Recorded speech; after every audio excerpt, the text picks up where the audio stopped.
All right then, I think we'll kick things off in just a moment. For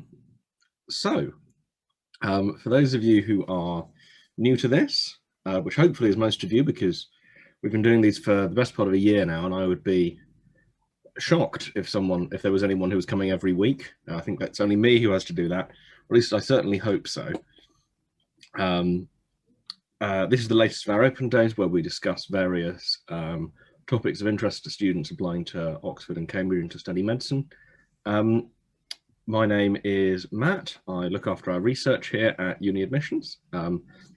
And as it will become relevant during this presentation, I also work for the Department of Work and Pensions in youth employment engagement, helping young people to find fulfilling work. So that'll be coming up a little bit later on as we talk about work experience. James, tell us who you are. Yeah, hi guys. I still can't get over that photo of me, Matt, actually, but there we go. I'm glad I've shaved since then. My name's James. Hello, everybody. So I'm an admissions consultant. So it's my job to chat with students and parents, find out about your applications, and then sort of see how UniAdmissions can help you in your application. Fab. Thanks, James. As I mentioned, today we're going to be talking about work experience, what it is, how to get it. And next week we'll be talking about the medical admissions tests, principally the UCAT and the BMAT, but I expect we'll touch briefly on a couple of others as well. So if you're thinking of applying for medical school, that's one that you won't want to miss, particularly since the early sitting of the UCAT, I think, is quite soon, right, James? Yeah, so I mean, registration opens next month for the UCAT. But I mean, in terms of when you sit it, I think that's sort of depending on a few factors, really, isn't it? You know, whether you're going to take the BMAT as well. Well, I believe they've binned the September BMAT this year, right? The BMAT has been binned in September, right? Yes, it's just November now for the BMAT. Yeah, so a good opportunity to get ahead of the UCAT and really know what you're doing there. Anyway, that's for next week. Today we're going to be talking about work experience. So the big themes I'm going to be touching on are going to be the difference between work and work experience. Perhaps a little slightly subtle distinction, but hopefully it'll be helpful. Why you should bother doing work experience at all, whereas, you know, if you're just coming into your summer holidays, perhaps you have other things you might like to spend your time doing. And I'll be offering a few tips on how to get hold of work experience, which is often the challenge that students come across. So what are the differences between work and work experience for a young person? So the way I like to think of this is the difference between a job and a career. So if you think, and you can probably help me here, James, if you think about the kind of work that, you know, if you suddenly needed to find a job next week, you think about the kinds of jobs you would be able to get fairly easily. They're probably not the world's most exciting jobs, right? You could probably get a job in a coffee shop or a pub or maybe in a factory, something like that. But they wouldn't be jobs that were taking advantage of your full skill set, right? Yeah, the jobs that are easiest to get tend not to be the jobs that are the most interesting, basically. So if you think about that work, the kind of work that you could get over the summer, and then you contrast that to the kind of work you'd like to be doing, say, 5-10 years after you finish university. So you go and get that marvelous degree in chemistry at Oxford. And perhaps what you're hoping to do with that degree in 8, 9, or 10 years' time, you know, that's going to be very different from working in Wetherspoons or a soap factory, to name just two of the jobs that are local to me. There's a big soap factory down the road. Now, you might work at the soap factory with your chemistry degree, but I imagine you would be in charge of the soap factory. You wouldn't be putting the soap in the boxes. Now, if you think about that job, you know, that job as a high-end chemist working for a cosmetics company, would you be able to do that job 2 or 3 days after you finish university, you know, a week later? What are the kinds of barriers between you having that high-end, high-skill job and just having the degree? This is what you want to be thinking about when you're thinking about the difference between just having a job, you know, working in a factory perhaps, or having a career where you might perhaps be running the factory. So if your dream job is likely to be a whole bunch of steps away from where you are today, it's very unlikely that you're going to be able to walk out of your degree and straight into the job that you want to have when you're 45 or 50 years old. There will be a whole series of steps that you need to go through. Some of those steps will be really serious barriers. You might not have the people skills, you might not have the management experience, you might not have enough of an understanding how to work in large organizations. You might be a little bit arrogant and difficult to work with. There are all kinds of things that will be preventing you from having that job that you really want. And you're not going to realize what a lot of these barriers are at first. You know, if I think back to eight years ago when I left university, the things that were stopping me from getting the jobs I wanted were as much about personality flaws and how I was presenting myself and how well I could work with other people. It was just as much about that as whether I was clever enough. Probably I was clever enough. I probably wasn't a good enough employee, probably not a good enough colleague either to be worth working with. The other thing to remember here is that you might not know what your dream job is. You might genuinely just not know. Or there might be something that you really want to do, but you're not quite ready to sort of emotionally commit yourself to it. And those can be the kind of internal psychological barriers you can have in your career as well. You know, if what you really want to be is, I don't know, Prime Minister, perhaps there will be things inside yourself that are making you too afraid to pursue that dream. Not least the fear of failure, because there is famously only one Prime Minister at a time, making it a difficult job to get.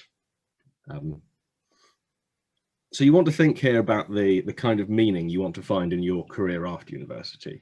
You know, work, ordinary work, is just about having enough money to pay your rent, to pay your bill, to buy some food, all of those basic things.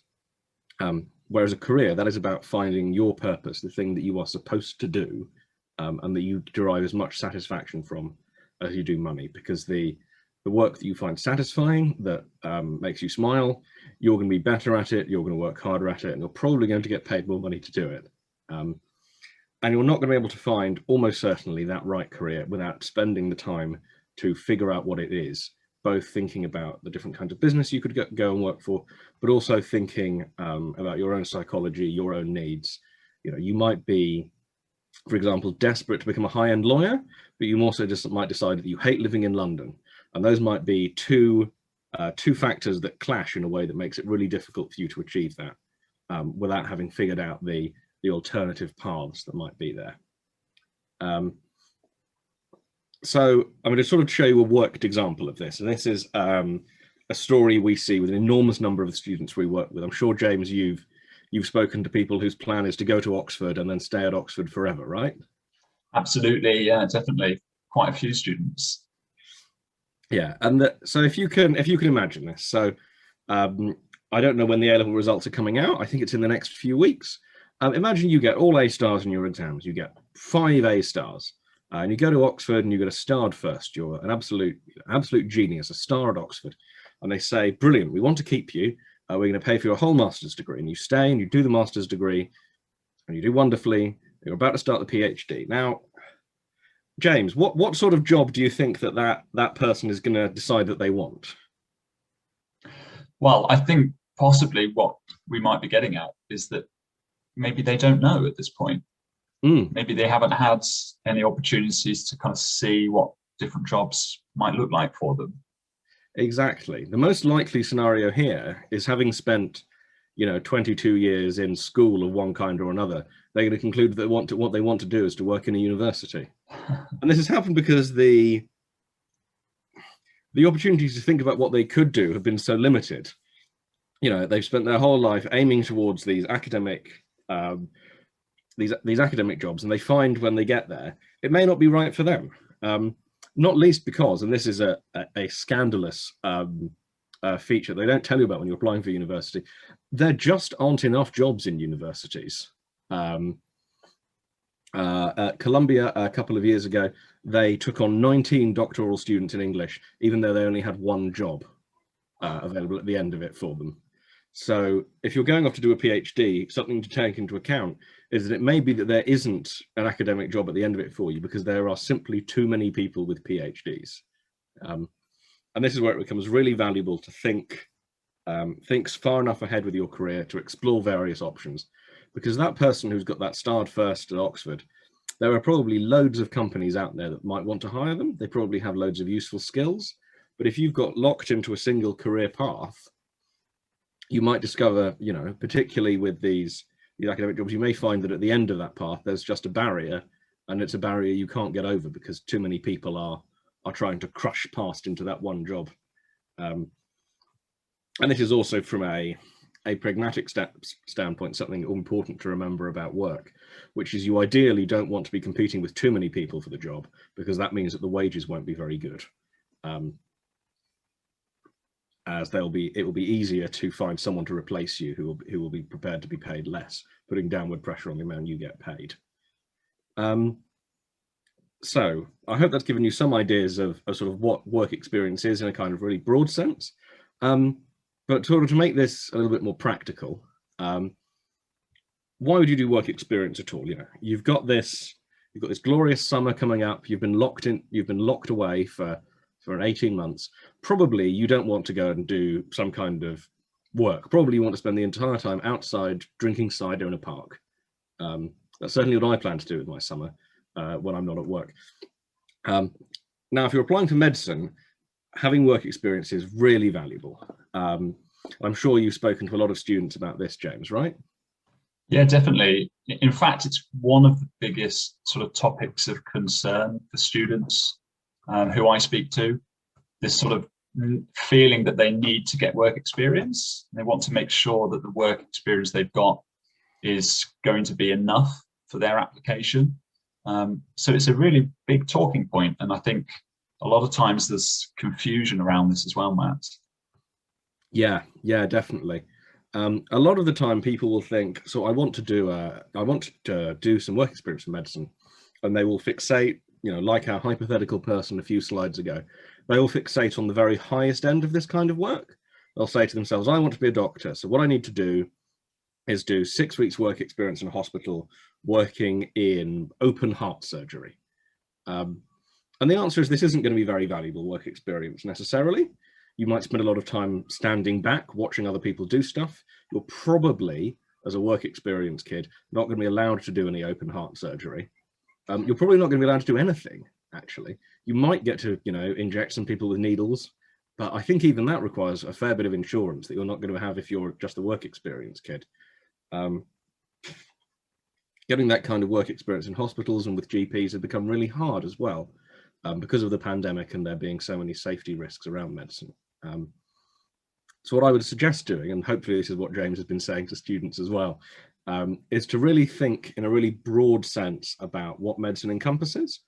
Now, the most contact that people have in their lives with medicine tends to be towards the end of their life. And one of the parts of medicine that people, I think, underestimate when they're going into it is just how much of it is going to be old people and things that are kind of boring and a little bit gross. It isn't all going to be glamorous surgery or doing exciting research in laboratories.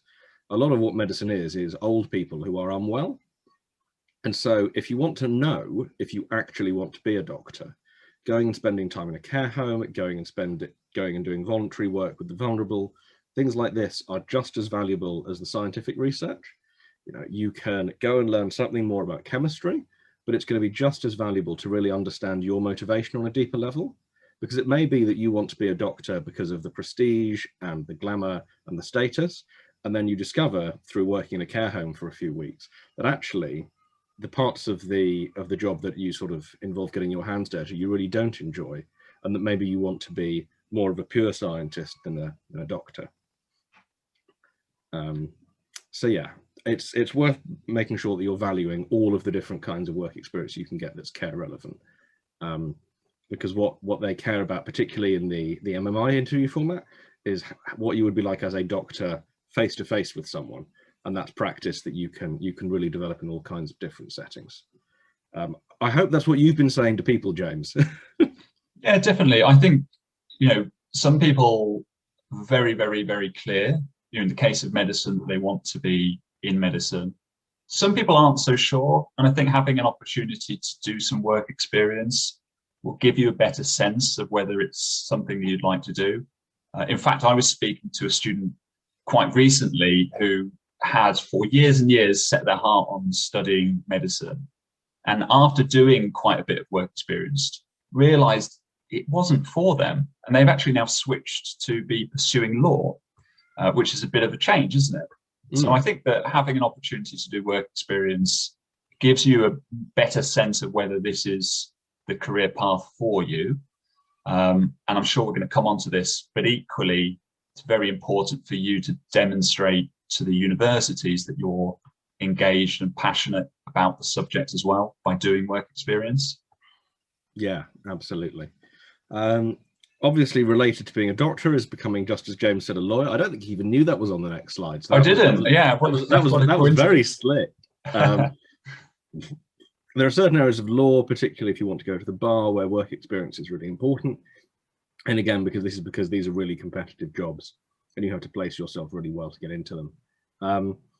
And this is important as well with other vocational paths. If you're studying pharmacology, for example, to go on and work in a pharmacy, having that practical work experience is really valuable to making sure that your application really shows why it is you want to do it. By contrast, if you want to study English or maths or history, it's going to have a much smaller impact on your chances of a successful application, for the obvious reason that you can't really go and apprentice yourself to a novelist or a professional mathematician. I suppose you could go and do some archaeology if you wanted. But again, that's much more in the area of check you like doing archaeology before you decide to do an archaeology degree.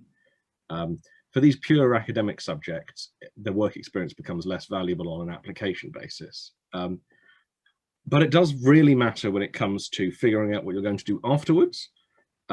Very few people who study English go on to become novelists. Very few people become professional mathematicians. Most people will take the skills they learn at university and put them into a different career path, because for almost all conventional academic subjects, there isn't a set career path. You don't spend all those years and years studying French and then become French. You have to go and find a sort of a use for the skills that you've built up, and that work experience is what's going to help you figure out what jobs there are. As mentioned earlier, my main job is that I work for the government on helping young people into employment and keeping them there. And one of the things I find all the time with young people when I speak to them is they literally don't know what kinds of jobs exist.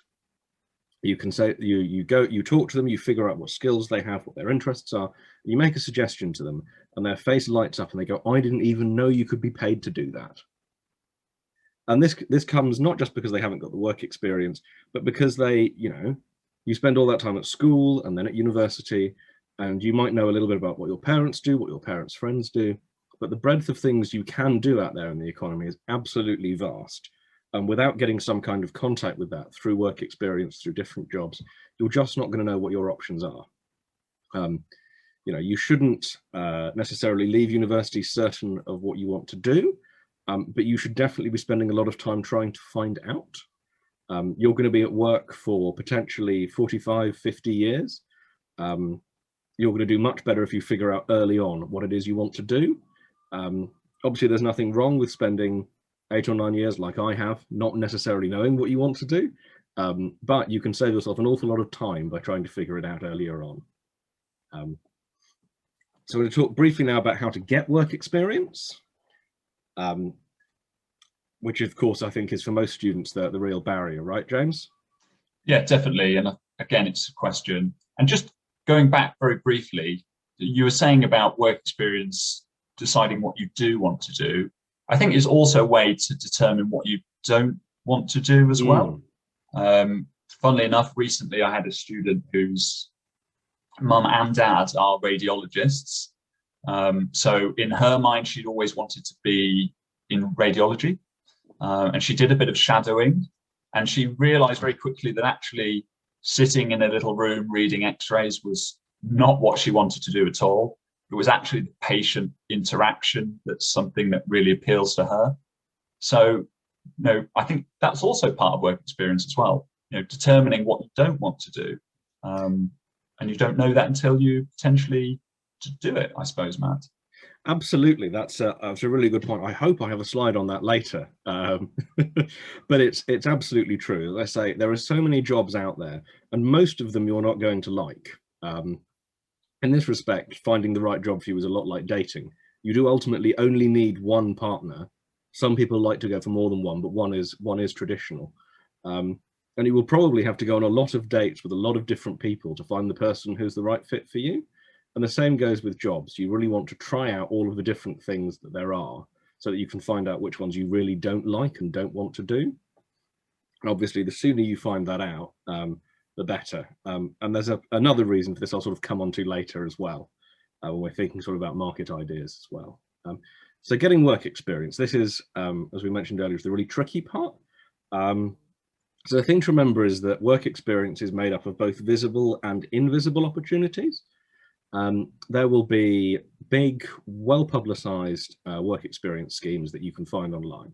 If you type in BBC work experience or Google work experience, with big established companies that have a whole process in place, and because they're easy to find, these will be really competitive to get into.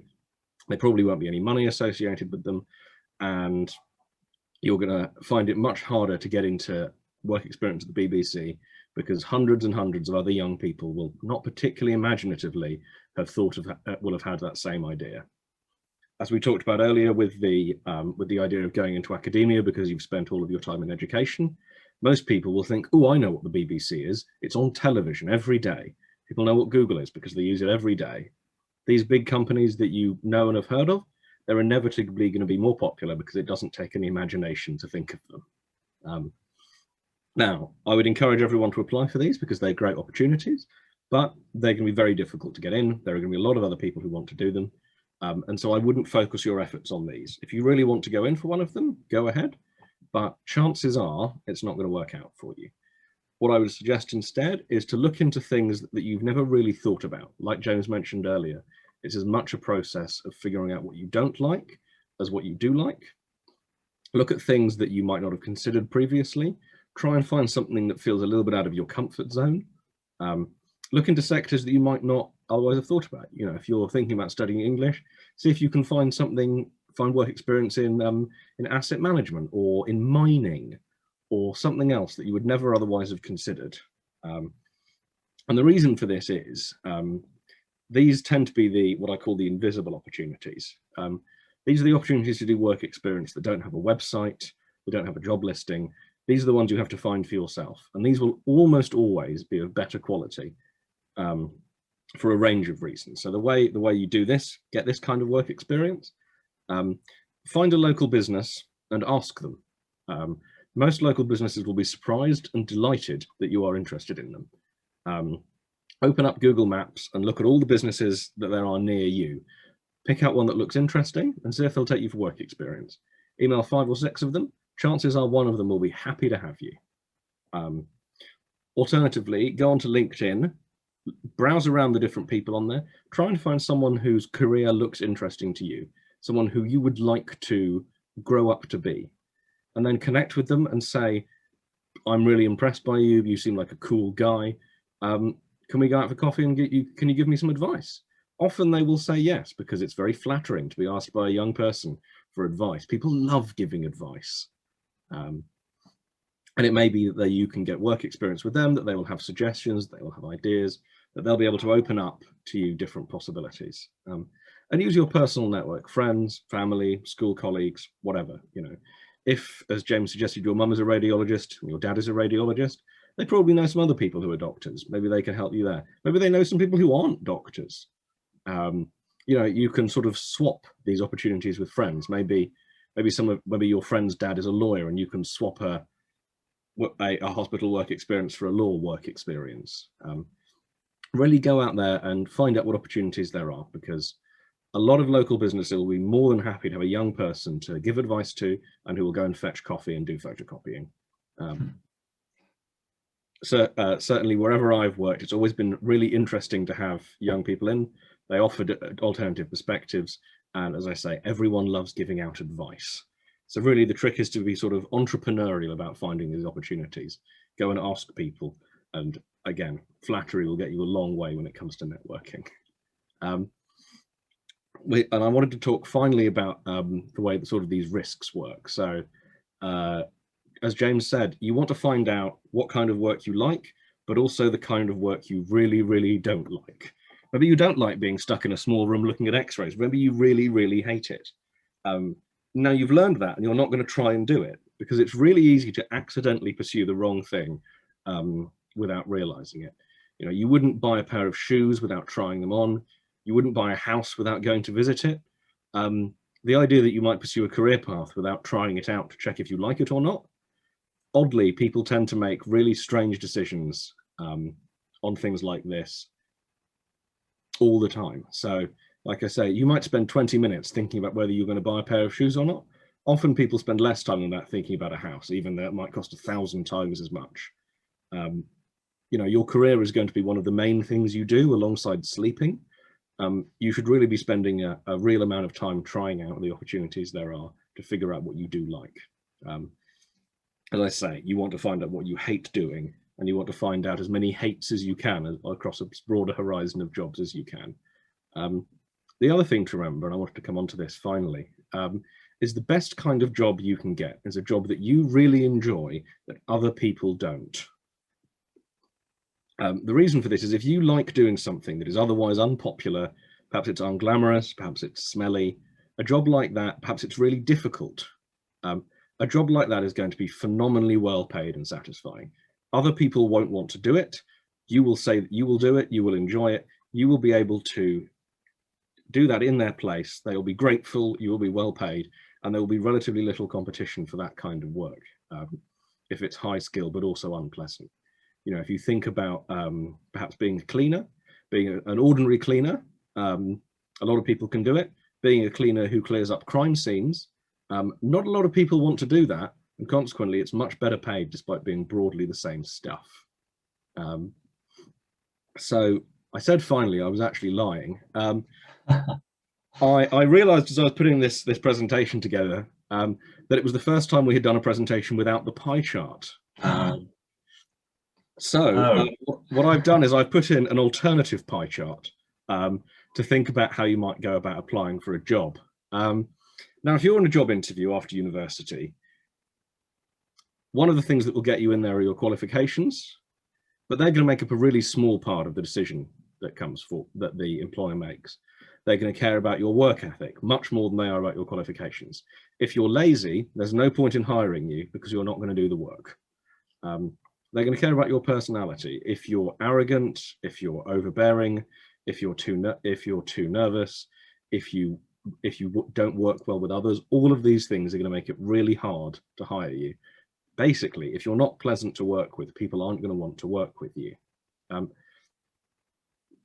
they're also going to care about your skills. Can you do the job or not? But as I know Rohan always says, it is much easier to teach someone how to do a job than it is to teach someone to want to do a job. If you don't want to do it, you're not going to be good at it, you're going to be unhappy, you're going to be difficult to work with, people aren't going to enjoy your company. If you want to do it, fixing the skills is far, far easier in that situation. And the qualifications, they're nice, but to an extent, if you can do it, that's far more important than having the qualifications.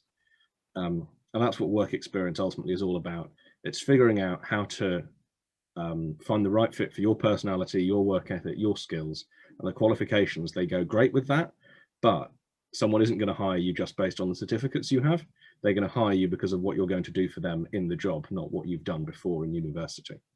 And finally, really finally, I wanted to touch on a project that I'm heavily involved with the government, which I recommend to everyone.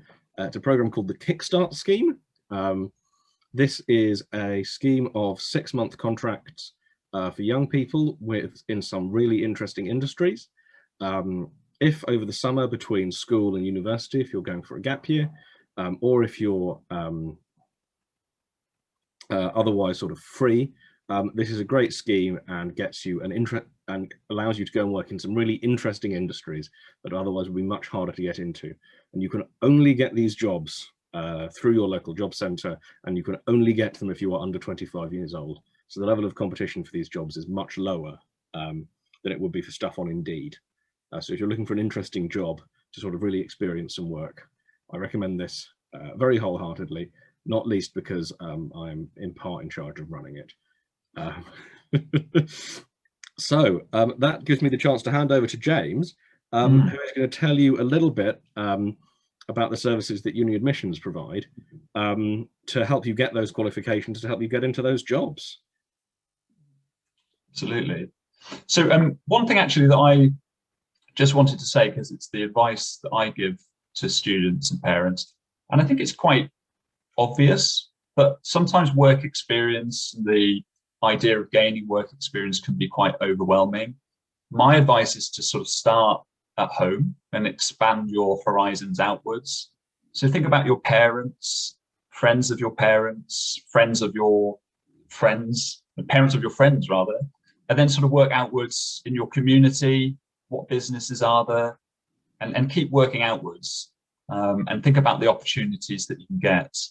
I think ultimately you just have to do some kind of work experience that is related to the subject that you want to study, so that you can demonstrate to the universities that you're engaged and passionate about your subject. The caveat to that being that being passionate about your chosen degree doesn't actually help your application if you can't demonstrate it. And I think that's where personal statement and interview technique and skills are actually quite important. Absolutely. Yeah. Sorry. Yeah. Yeah. I was going to say, you know, it's very easy to write on your personal statement, I really care about X, and that's fine. That might well be true. But if you say I really care about X, and you can tell because of the 6 months I spent working on it, you know, if I told you, James, I really love driving sports cars, I think you would be skeptical, but not least because I don't have a driving license. You know, if you're going to say something, it always helps to have the evidence to back it up. But yes, James, so tell us a little bit about the support that we're able to provide to students applying to university. Yeah, definitely. So we work with a lot of students every year, sort of supporting them with their applications to the competitive courses at Oxford, at Cambridge, you know, if it's medicine and law, also the other competitive universities as well. We have a program of support to help you. There are some sort of key parts to a program, but actually my specific recommendation would be based on a conversation with a family and a student, because we really want to get to know you guys as individuals, understand what your motivations are, what you've been doing already in preparation, and that determines what program would be the best fit for you. But there are sort of 4 parts generally to a program. So let me just tell you a little bit about those. So yeah, fantastic timing, Matt, thank you. The first is one-to-one tuition.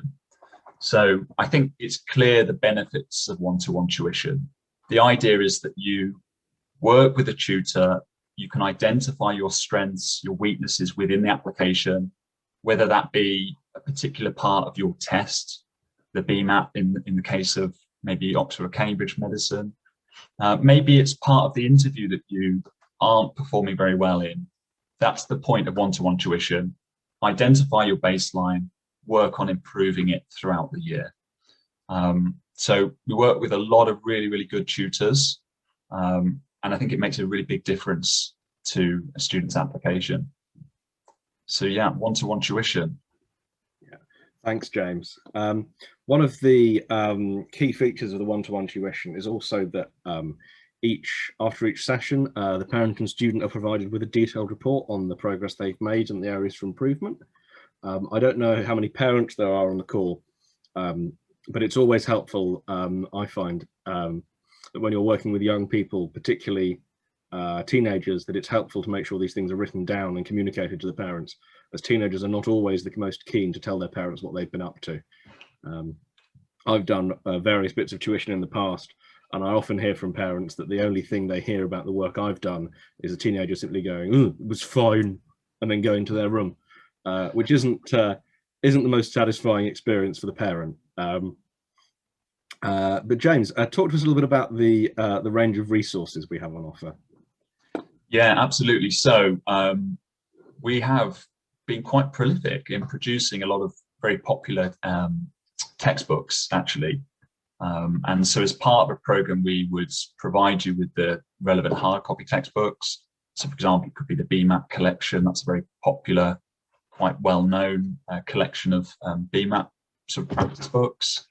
But we also have the prep portal, which I think really is the hub of the program. So it's an online preparation portal. As you can see, it's an opportunity for you to be working through our academies. So let's think about law, for example. We have the LNAT Academy, so you're working through the test, getting a really good understanding of different sections, what kind of knowledge, what skills you need. But then you're also doing practice questions. So you're working through the question banks, and then you're also doing mock testing as well. So we've got a live mock testing suite as part of the portal. Beyond that, you'd be submitting your personal statements, submitting your essays, if it relates to your degree, so BMAT Section 3, LNAT Section B, submitting those to the portal for feedback. Significant amount of resources here with structure, which I think is one of the most important things, Matt, actually. We don't just throw resources at you. There's a really clear structure, which I think is so important. There's a roadmap for the year for you to follow. And actually, what feedback I get every year from students is that having structure in their preparation is one of the most valuable things. You could be the most hardworking, most motivated student. Very difficult to set yourself a plan for the rest of the year and stick to that. A program aims to give you a really clear structure, so it keeps you engaged, keeps you being consistent with your preparation as well. So yeah. Thanks, Jay. A really important part of how we give structure to the programs is through the enrichment seminars. These happen every Sunday, so they'll be happening again tomorrow. And these are weekly seminars diving into the kinds of topics that students need to be sort of ready for their interviews, for their personal statements, working with current students from Oxford and Cambridge and other top universities to really understand, university level work. And they're available for pretty much every subject, right? Right, James? Yeah, absolutely. So we have different streams depending on what subject you're applying for. And I'll be honest with you, beside being obviously useful for your interview, for your personal statement, they're actually really interesting. My background, I studied social anthropology, but sometimes even I will watch some of the medicine enrichment seminars just because they're really interesting. But we do have different streams. We have a medicine stream, we have a law stream, we have an economic stream, and then we have a STEM stream and a humanities stream as well. So you're covered regardless of what subject you're applying for. But I think the idea is build up that broad knowledge of those different topics within your subject. It has a big impact on your interview. You can demonstrate confidence in discussing these topics. It also impacts your personal statement. And then beyond that, I just think it's a really good springboard into university because you've got a better understanding of a lot of the topics that are going to be involved in your studies as well. Yeah, thanks, James. Now, they're not for a little while yet, but coming up, of course, will be the day courses in September, October sort of time. And these are exclusive to the students who are working on our programs. And these are a really great opportunity to really nail down your revision for the admissions tests, to practice for the interview, and to do it with your peers, which is nice to see some other people for a change, and really have that sort of intensive moment to really work on your application, at the crucial time. And they're also certainly my favorite part of the year, because it's the chance to see all of the lovely faces of all of the students, to meet some of them when we've been in the past able to do face-to-face events, sadly not last year, and to really feel a sort of sense of community, but also to really take some pride in the work that we're able to do, and how much appreciated it is by the students. Now the good news is it does work. Our success rate is roughly 3 times that of the national average for Oxford and Cambridge, and is even higher for medicine. We particularly pride ourselves on our medicine work, and we perform really well. I've pulled out the data from Oxford here. When compared with some of the top schools in the country, we get in students at a higher rate than Eton, and we certainly charge an awful lot less for the privilege, although admittedly our playing fields are not quite as good, and from an architectural standpoint I think they probably just about have the edge as well. We don't make anyone wear a top hat though, so you know, swings and roundabouts. Now hopefully none of this has been too intimidating so far. So James, can you talk a little bit about how we go about selecting students? Yeah, definitely. So we are, you know, for want of a better word, we are quite picky. So we don't work with all students. So that's why it's really important to get in touch, have a chat with me or one of my colleagues. We just want to get a better understanding of you. As I said earlier, your motivations for studying your particular subjects at that particular university, get a better sense of how you're doing so far. What preparation have you done? What's your kind of motivation? Are you able to commit to preparing this year? And then based on that, you know, make a recommendation for you. I think we sort of talking about maybe attitudes in the second map, but attitude is really, really important. The reality of an application to Oxbridge is the majority of students have all got extremely strong academics. You know, academics isn't really what differentiates successful from unsuccessful candidates. You know, the correlation between test score, you know, interview selection and then offer is really, really clear. I know Matt, being the data guy, you know that very, very well. Yes, so, we'll be showing off some graphs talking about medicine specifically next week for anyone who's really keen on seeing some graphs. Perfect. So yeah, I mean, for me, it's attitude, because it does take a significant amount of preparation. You know, there is the point of diminishing returns with test preparation. To make those incremental improvements takes time, it takes effort, and it takes focused preparation. So we want to work with students who are really, really engaged and want to commit to preparing and putting in effort this year to get the best score in their admissions test, to prepare to sit a really positive interview and so forth. So it's about attitude as much as your academics. Yeah, exactly. As I'm going to sort of come on to talk about a little bit more. Obviously, this came up in the work experience section, but the way we try to sort of structure this is through what we call the student honor code. This is all about making sure that the students we work with are accountable for their own learning, that we give them the resources, we give them the schedule, but that we don't treat them like children. We really want to make sure that students do make the most of the resources available for them. So that means making sure that we set targets that are realistic but are ambitious, and that are based on the data that we have internally that shows what works. We'll never ask you to do something that we don't think will work, and we will only very rarely ask you to do something that we can't prove will work. The only time that would happen is when I don't have quite enough data to get it down to a p.05, which does occasionally happen. The other reason for all of this, aside from the results, is it's about the quality of experience we offer to our tutors. The example I like to use is one of our maths tutors we work with. He's a PhD mathematician at Oxford. He's a fantastically talented, very clever guy. He's not good at emails. What he's good at is maths. He's not good at admin. He's not good at emails. He's not good at making sure that people turn up on time for things. He can do maths. And this part of the honor code is all about making sure that we free him up to do just maths rather than to do admin. And that means that it's really important that you show up on time, that you show up prepared, and that we don't waste our tutors' valuable time getting them to do silly administrative tasks that aren't part of their core skill set. Now, if you're worried about any of these things, the good news is that we have the 2-week trial. This is going to be exciting because I wrote this policy, but I'm going to test James on how it works. Put on the spot. Yeah. So at the end of the day, I don't want a student on a program that isn't a good fit for them. And equally, we want it to be a good fit for us too. We're very, very proud of our success rates, but equally we're quite protective of them as well.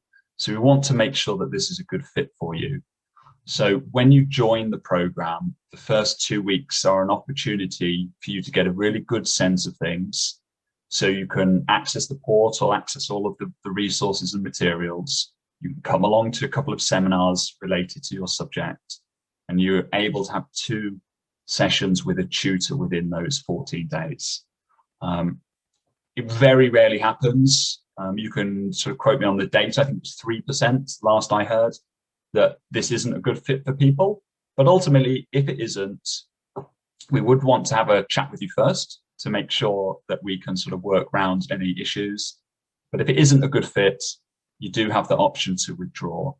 Very rarely happens, but it's there. Peace of mind and opportunity for us to trial each other. Yeah, thanks, James. It's all about making sure that you feel secure in the choice that you've made. We have lovely reviews over on Trustpilot, which I recommend you go and have a look at. If you'd like to leave a nice review, particularly one mentioning me, please go ahead. But as I say, that refund guarantee, that trial is there in place to make sure that everyone can be confident when buying from us that it's going to be great. And if it's not for you, then you're not going to end up losing out because of that. So that brings us to the end of my slides. What we will do is we'll take a few questions for a few minutes and then slope off by 3 o'clock so that I can watch Swansea versus Brentford in the playoff final. So please drop any questions you have into the Q&A box. I will answer as many of them as we can before 3 o'clock. And if you would like to not see us in person, still forbidden because of the pandemic, if you would like to speak to us in greater detail about your application, your ambitions, your ideas, the best thing to do is to book a consultation. That'll give you a lovely conversation with James or one of those guys. I believe there's another James, there's 2 Wills, there's loads of them these days. And you can do that by following the example of the animation that should hopefully be playing. James, do you want to talk very briefly about what you're able to do in the context of the consultation that we're not able to do here in the context of the webinar? Yeah, so obviously we've got lots of people here, and I'm sure that you all have very specific questions about your own application. So I think having a consultation is an opportunity to really discuss you as an individual and your application. Whereas here right now, I think, for everybody's benefit, we're probably going to focus on the more general questions. But absolutely, book a consultation, have a chat. There's no pressure at all. It's just a conversation. Let's find out a little bit about you, answer your questions, and sort of take it from there. Fab. Thanks, James. So the first question we have is from Adrian Chan. He wants to apply for PPE at Oxford. Excellent choice. And wants to know what kind of work experience would help him there. I know you've spoken to a lot of people applying for PPE this year already, James. What do you intend to discuss with them? And then I'll offer my bit as well. Yeah, so I mean, in terms of the example you've given there, Adrian, about working with a small asset management company, yeah, I think that's great. If you can have that opportunity, do it. But again, for something like PPE, work experience is less important than something maybe like medicine or law. In terms of PPE, if you can attend webinars like our seminars, for example, I think that is a way for you to demonstrate your engagement with the different parts of your subjects as well. But yeah, certainly that opportunity that you've mentioned there, Adrian, definitely do that if you can. But don't overly stress about it. If you have amazing work experience, but you don't get a strong enough score on your TSA, the work experience is a little bit less relevant. Okay, so work experience is important, but preparation for the other parts of the application are far more important, particularly in the case of something like PPE. but yes, go for it. Asset management company sounds great.